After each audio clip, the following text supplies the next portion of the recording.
नमस्कार, आप देख रहे हैं अटल टीवी और मैं हूं आपके साथ रामानिवास पांडे। बहुजन समाज पार्टी के सियासी गलियारों में एक ऐसी हलचल मची है जिसने सबका ध्यान अपनी ओर खींच लिया है। लंबे वक्त से पार्टी से दूर रहे एक नेता की अचानक वापसी से हर कोई चौंक गया। मायावती की खास माने जाने वाले ये नेता कभी बसपा के भविष्य की पहचान समझे जाते थे, लेकिन एक विवाद ने उनका पूरा सियासी सफर ही बदल दिया। लेकिन अब सालों के बाद फिर से उनका नाम सुर्खियों में है और कहा जा रहा है कि बहन जी ने उन्हें दोबारा अपने करीब बुला लिया है। आखिर कौन है वो नेता और क्यों उन्हें पार्टी से बाहर किया गया था और किस वजह से उनकी वापसी इतनी बड़ी मानी जा रही है, इन सभी सवालों के जवाब जानिए इस खास रिपोर्ट में। बहुजन समाज पार्टी में जयप्रकाश का नाम एक वक्त मायावती के सबसे भरोसेमंद नेताओं में से गिना जाता था।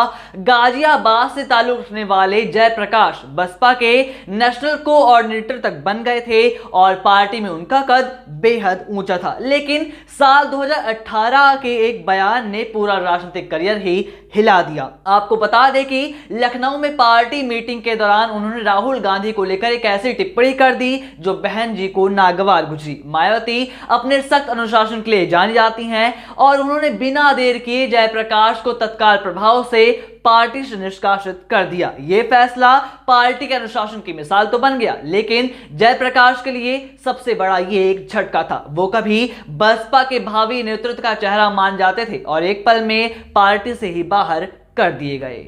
गौर करने वाली बात यह है कि पार्टी से बाहर होने के बावजूद जयप्रकाश कहीं और नहीं गए। उन्होंने कोई नई पार्टी नहीं बनाई और ना ही किसी दूसरी पार्टी का दामन थामा। हालांकि कई मौके पर उन्होंने बहन जी की नीतियों पर सवाल उठाए, लेकिन दिल से बसपा से दूर नहीं हुए। जब भी बसपा के कार्यक्रम होते थे, जयप्रकाश अपने समर्थकों के साथ वहां पर पहुंच जाते, भले ही उन्हें मंच पर जगह मिले या ना मिले। 9 अक्टूबर को लखनऊ में काशीराम स्मारक स्थल पर जो एक बड़ी भव्य रैली की गई मायावती की, जहां लाखों कार्यकर्ता मौजूद थे, उनमें जयप्रकाश भी मौजूद थे। यहीं से कयास लगाए जाने लगे कि पार्टी में उनकी वापसी तय है। सूत्रों के मुताबिक उन्होंने कई बार मायावती से मुलाकात की कोशिश की और जब आखिरकार मौका मिल ही गया तो उन्होंने बहन जी से माफी मांगी और दोबारा बसपा में योगदान देने की इच्छा जताई।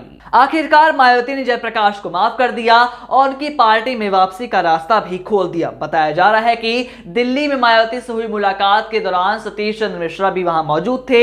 इस मीटिंग में जयप्रकाश ने अपने पुराने बयानों के लिए खेद जताया और पार्टी के लिए फिर से काम करने का भी वादा किया। इसके बाद मायावती ने 2 अहम राज्यों पश्चिम बंगाल और उड़ीसा की जिम्मेदारी भी सौंप दी है। यह भरोसा दिखाता है कि जयप्रकाश की वापसी सिर्फ औपचारिक नहीं बल्कि दमदार भी है। अब देखना यह होगा कि जयप्रकाश दोबारा बसपा को जमीन पर मजबूत कर पाएंगे और क्या ये वापसी अन्य पुराने नेताओं जैसे कि नसीमुद्दीन सिद्दीकी या फिर स्वामी प्रसाद मौर्य के लिए भी रास्ता खोलेगी। फिलहाल बसपा के लिए एक सियासी सौगात से कम नहीं है। बाकी देश और दुनिया की तमाम खबरों के लिए आप देखते रहिए अटल टीवी।